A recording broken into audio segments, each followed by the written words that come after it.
In the past week, there have been 2 shootings at the same apartment complex in Columbus, the Wedgewood Village Apartments in the Hilltop neighborhood. 13-year-old Sinzay Reed was found on the street in the Wedgewood apartment complex. New tonight at 11, 2 people injured tonight after a report of a shooting. Officers were called out to the Wedgewood Village Apartment complex. But in the last few hours, we learned the person who was grazed by a bullet at the Wedgewood apartment complex this morning was a 13-year-old girl.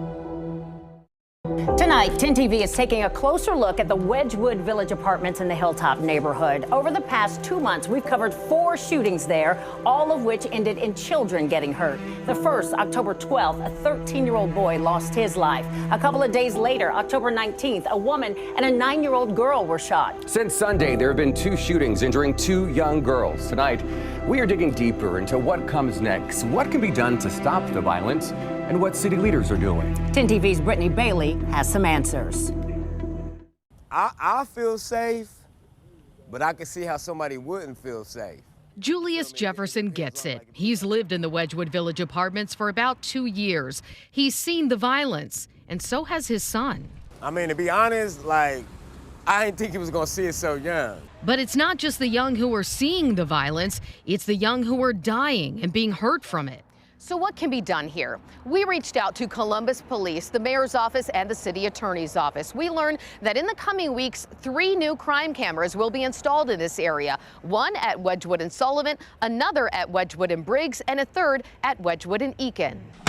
And then there's this, a memorandum of understanding between the city and the complex owners that was drafted but never signed after a larger capital improvement plan fell apart.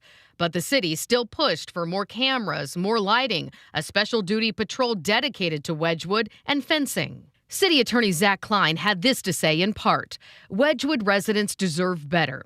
It's clear the measures taken by property owners to date do not go far enough to ensure the safety and security of residents and neighbors.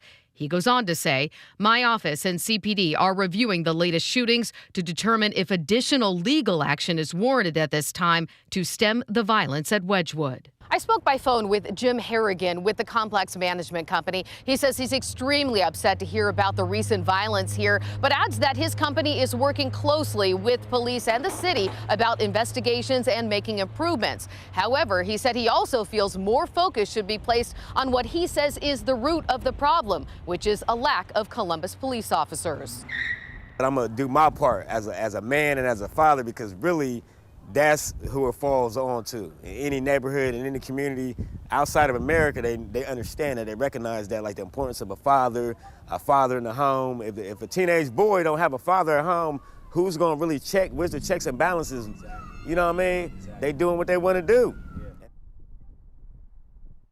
Now, back to that agreement between the city and the complex owners that never came to fruition. As Brittany mentioned, that framework is still part of discussions tonight. And we're told that if the owners fail to make real progress to improve safety, the city would be within its rights to file a nuisance abatement case against the property. Now, that could lead to court-ordered fixes or a potential takeover and sale to new ownership. We will keep you posted on that development.